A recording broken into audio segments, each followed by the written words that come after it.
कुछ व्यक्ति होते हैं जो अलग से हटकर कुछ कर गुजरने का जज्बा रखते हैं। ऐसी प्रतिभा के धनी हैं सांगोद के अल्प बचत अभिकर्ता श्याम विजय, जो 2 दशक से राजा महाराजाओं की विरासत के प्राचीन सिक्कों का संग्रहण कर रहे हैं। अब तक उनके पास 1000 से ज्यादा सिक्कों का संग्रहण हो चुका है, जिसमें से करीब 500 सिक्के मुगल कालीन शासक द्वारा चलाए गए थे। संग्रहित सिक्कों में सबसे पुराना इंदौर रियासत कालीन के तत्कालीन महाराजा यशवंत राव होलकर शिवाजी राव द्वारा चलाया गया 18वीं शताब्दी का सिक्का है।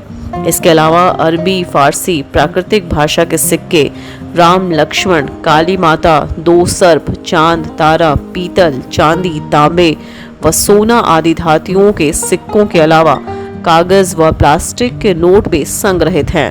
जयपुर के तत्कालीन महाराजा सवाई मानसिंह द्वितीय द्वारा चलाया गया 1 आना भी है।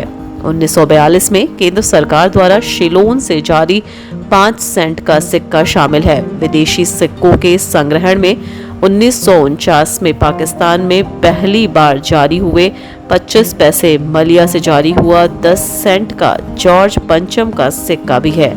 संग्रहित सिक्कों की कीमत लाखों में है। श्याम विजय बताते हैं कि संग्रहित सिक्के की तरह का एक अन्य सिक्का कुछ दिनों पूर्व मुंबई में 10,000 व एक सिक्का बेंगलुरु में 70,000 रुपए में नीलाम हुआ था। इतिहासविद फिरोज अहमद का कहना है कि मध्य प्रदेश से सिंधिया, होलकर, गायकवाड़ आदि शासकों के प्रतिनिधियों का व्यापारिक दृष्टि से 1734 ईस्वी से ही हाड़ौती में आगमन होने लग गया था, जिसके सिक्के कई लोगों व राजकीय संग्रहालय में मौजूद है। कई लोगों को कई प्रकार की चीज़ें कलेक्ट करने का शौक होता है। इसमें कई प्रकार की वस्तुएं हो सकती हैं, चीज़ें हो सकती हैं। कुछ ऐसा ही शौक है सांगोद के श्याम विजय को, जिनके पास कई प्रकार की मुद्राएं, देशी विदेशी प्राचीन काल की मुद्राओं का भी संग्रह इनके पास है। तो हम इनसे जानते हैं कि किस प्रकार को इन्होंने ये संग्रहित किया और कैसे इनको ये शौक लगा। तो सर, किस प्रकार से आपको ये विचार आया कि ये हमें संग्रहित करने चाहिए? ये शौक लगभग मुझे 20 साल से हैं और इसके पीछे लॉजिक ये था कि आने वाली जो पीढ़ी है उनको अपने देश में जो पुराने टाइम पे सिक्के चलते थे उनके बारे में जानकारी मिले। एक ही स्थान पर बहुत सारी तरह के सिक्के उपलब्ध हों तो वो देखकर पुरानी विरासत को समझें कि इस तरह के सिक्के भी उस टाइम पे चलते थे।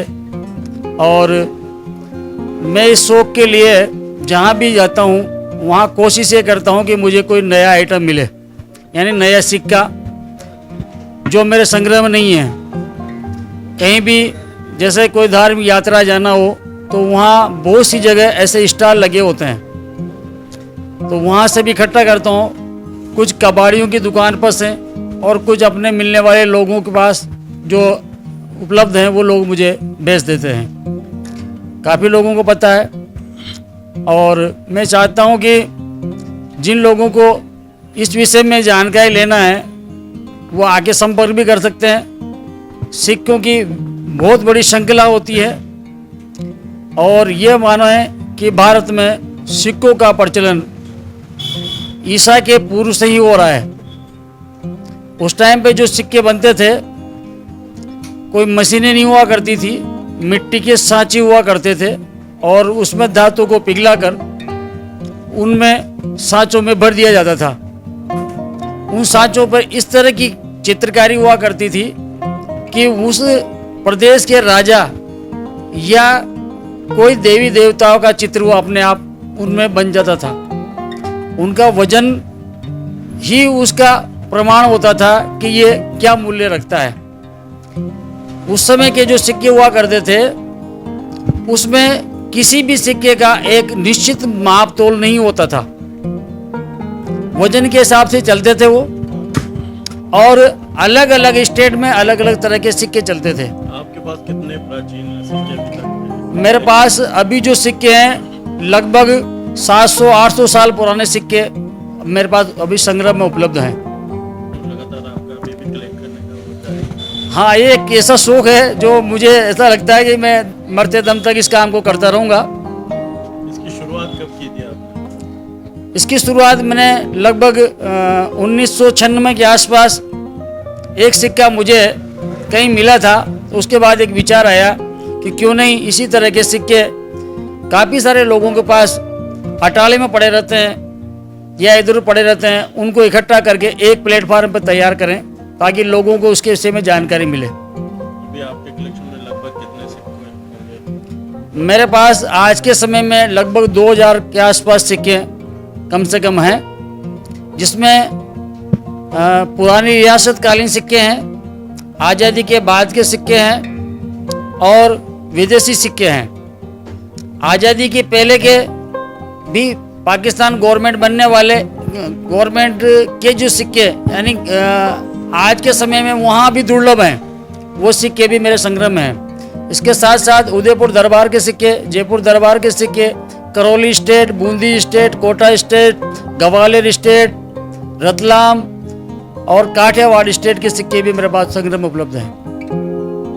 कई विदेशी मुद्राएं भी आपके संग्रह में हैं, वो किस प्रकार आपको मिली? हाँ, विदेशी मुद्रा के लिए कुछ लोग अपने रिश्तेदार या मिलने वाले जो फॉरेन जाते हैं या फॉरेन में रहते हैं, वो लोग कभी इंडिया आते हैं तो उनकी तरफ से मुझे वो सिक्के कलेक्ट हुए। कुछ सिक्के मैंने मार्केट से भी परचेज किए और अभी भी जिन लोगों को मेरे शौक के बारे में पता है वो लोग कहीं जाते हैं तो वहाँ से उन चीज़ों को मेरे लिए लेके आते हैं और बतौर गिफ्ट मुझे देते हैं। मैं उसको संग्रह करके रखता हूँ।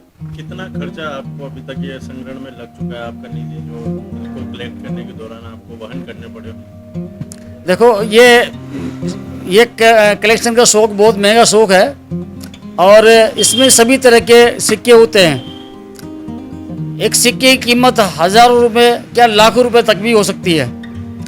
मेरे पास बहुमूल्य सिक्के तो मैं नहीं कह सकता, फिर भी कुछ कलेक्शन में सोने और चांदी के सिक्के भी मुझे रखने पड़े हैं और अभी तक मैं लगभग इसमें 1.5 से 2 लाख रुपए तक का इन्वेस्टमेंट कर चुका हूँ। तो युवाओं से क्या संदेश देना चाहेंगे इस कलेक्शन के बारे में? अगर उनको कुछ जानना हो तो आपसे किस प्रकार वो जानकारी ले सकते हैं? हाँ, कुछ स्कूलों के प्रिंसिपल्स ने मुझे को बुलाया भी था और मैं इसका डेमो वहाँ पर स्कूलों में अपने बच्चों को दिया हुआ है।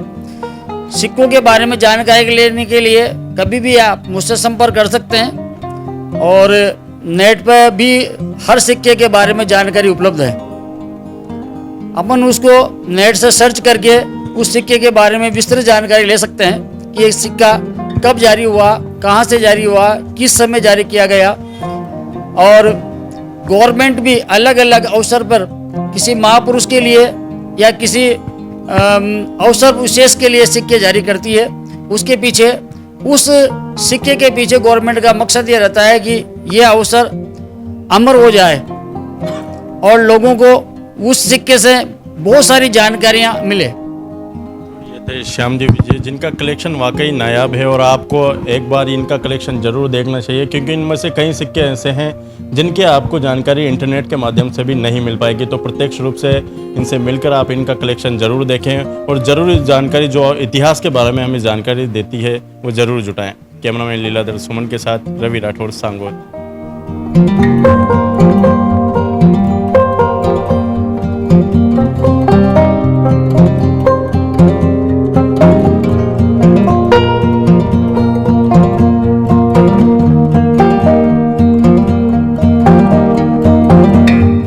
हाड़ौती की खबरों से हर समय अपडेट रहने के लिए YouTube पर सब्सक्राइब करें हाड़ौती न्यूज़ और प्रेस करें बेल आइकन को।